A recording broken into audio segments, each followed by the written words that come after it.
Long Island medium Theresa Caputo is publicly humiliated after that he decided to go somewhere far away with his family. He doesn't want to be here anymore. Theresa Caputo had always been a strong woman. No matter how much criticism she faced, she held her head high, knowing that her gift, her ability to connect with spirits, was real.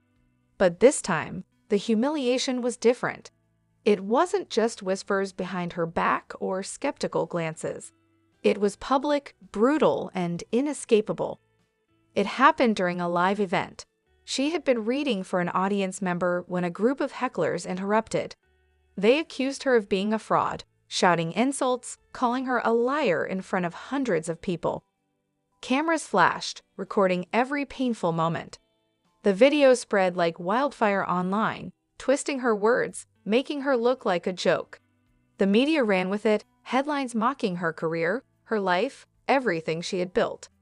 At first, she tried to ignore it, but the damage was done. Her fans dwindled, her reputation shattered. Even her family felt the strain, her son, her daughter, all dragged into the storm. That was when she made the decision. "We're leaving," she told her family one evening. "Somewhere far away. I don't want to be here anymore." They didn't argue. They had seen the toll it had taken on her, the way she barely slept, the way she avoided looking at her phone. She had spent her entire life helping others, yet now the world had turned on her. A week later, they were gone. No announcements, no goodbyes. Theresa found a quiet town far from the cameras, the tabloids, the cruel voices. She traded the stage for a simple life, away from the noise. But even in the silence, she knew one thing for sure. Some spirits never stop calling. And maybe, just maybe, one day the world would understand her again.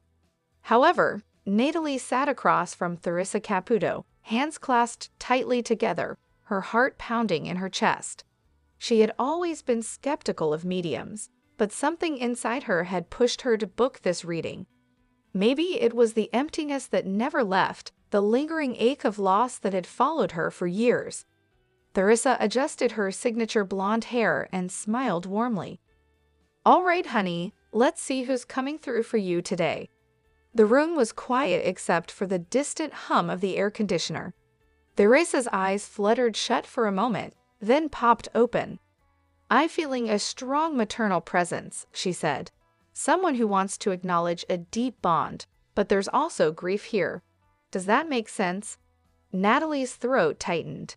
"Yes," she whispered. Theresa tilted her head. "She's saying, I never got to meet you, but I've always been with you." A tear slipped down Natalie's cheek. She knew exactly who it was.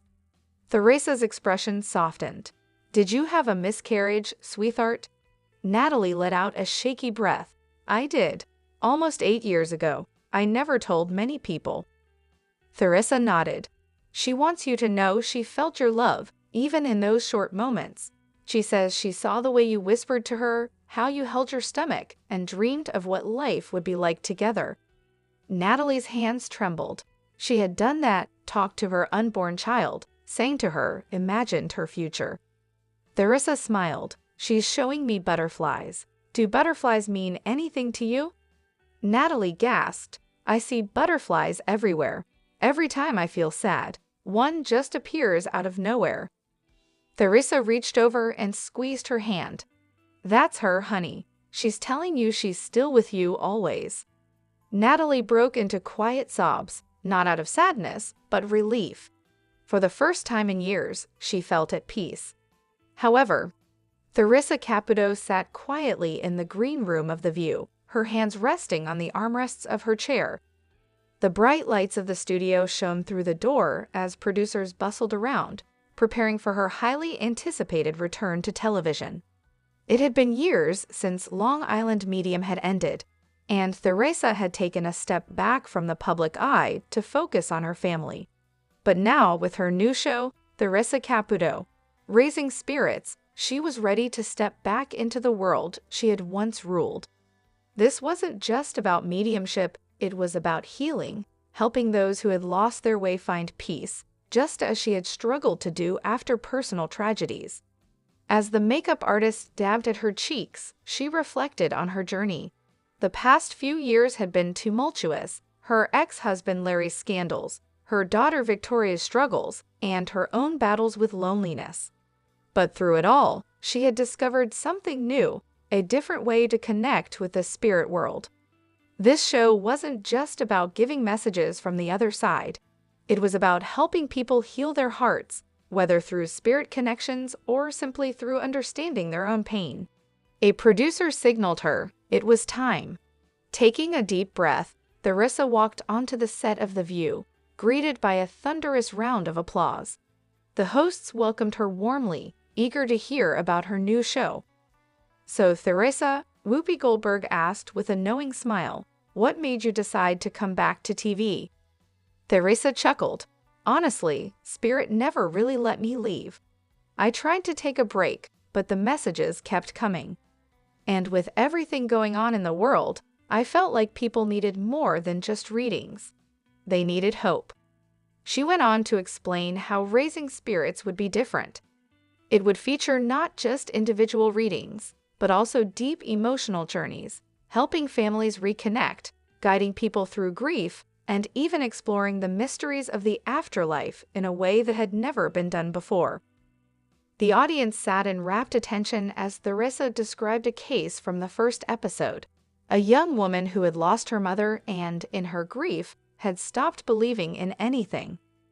"When I connected with her mom, it wasn't just about proving she was still there," Theresa said. "It was about reminding this girl that love never dies. That's what this show is. Raising spirits in every sense of the word." As the interview wrapped up, Theresa felt a sense of fulfillment she hadn't in years. She was back where she belonged, but in a way that felt new and deeply meaningful. Theresa Caputo, Raising Spirits wasn't just a TV show. It was her calling, and this time, she was ready to embrace it fully.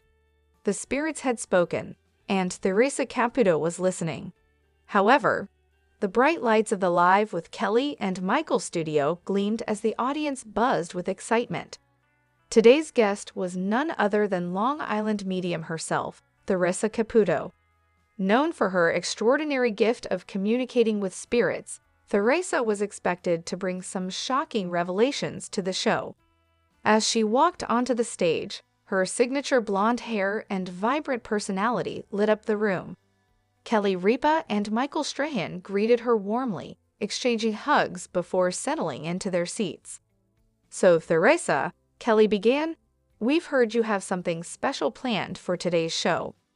Theresa chuckled, her manicured hands gesturing animatedly. "Oh, you know me, Kelly.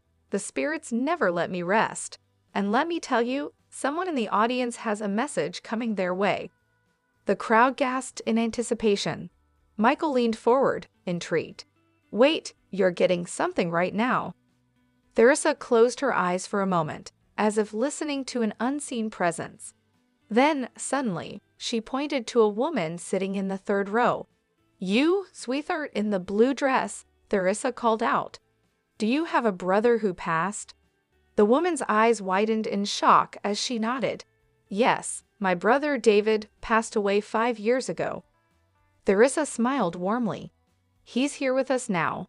He wants you to know he's okay, and he keeps showing me a football. Did he love football?" Tears welled up in the woman's eyes. "Oh my God, yes. He played in high school and always wanted to go pro." Michael, himself a former football player, was stunned. "That's incredible." Theresa continued, "He's saying he's proud of you. You're about to make a big life decision, aren't you?" The woman gasped, covering her mouth. "Yes, I was debating whether to take a new job in another state." Theresa nodded. "He says to go for it. He's always watching over you."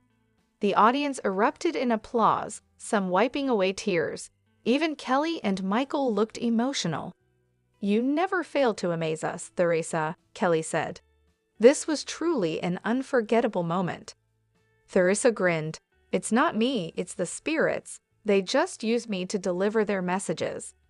As the segment ended, Theresa hugged the woman from the audience, offering comforting words. Kelly and Michael exchanged a look. Today's show had been something truly special. And as the cameras faded to black, the studio remained abuzz with the undeniable energy of something beyond this world. However, Theresa Caputo walked onto the stage of Windy City Live in her signature high heels, blonde hair teased to perfection. The audience erupted in cheers, their excitement filling the studio. The hosts welcomed her warmly, chatting for a few moments before she closed her eyes and took a deep breath. "I gotta tell ya," she said, shaking her hands as if brushing off energy. "The spirits are already coming through strong." The crowd murmured, some exchanging nervous glances. Theresa scanned the audience, her perfectly manicured nails tapping against the microphone. "I'm getting a strong presence from a father figure," she said, pointing toward the left side of the room. "Someone here lost their dad recently." A woman in the third row gasped, her hands covering her mouth. "Me," she whispered. Theresa turned to her with a knowing look. "Sweetheart, your dad is showing me a fishing rod. Did he love to fish?" Tears welled up in the woman's eyes. "Yes, he used to take me fishing every summer." Theresa smiled. "He's showing me that you still have his old tackle box. Does that make sense?" The woman nodded furiously, barely able to speak. "It's in my garage. I couldn't bear to get rid of it." "Well, honey, he wants you to know he's still with you every time you look at it." "And?" Theresa paused, tilting her head. "He's saying, the red hat. Does that mean something to you?" The woman let out a sob, covering her face. "He had this old red baseball cap he always wore when we went fishing. I still have it." Theresa reached out, offering a warm smile. "That's his way of telling you he's watching over you, he's proud of you, and he doesn't want you to feel guilty about anything." The woman nodded, wiping her tears. The audience let out a collective awe, moved by the emotional moment. Theresa pressed her hand against her temple. "Oh boy, now I'm getting a grandmother coming through, and she's very feisty." The crowd laughed, and Theresa continued scanning the room, ready for the next powerful message from the other side. "Hello lovely viewers, welcome to my channel. I am Mina. Hope your day is so well. If you liked the video, don't forget to subscribe the channel."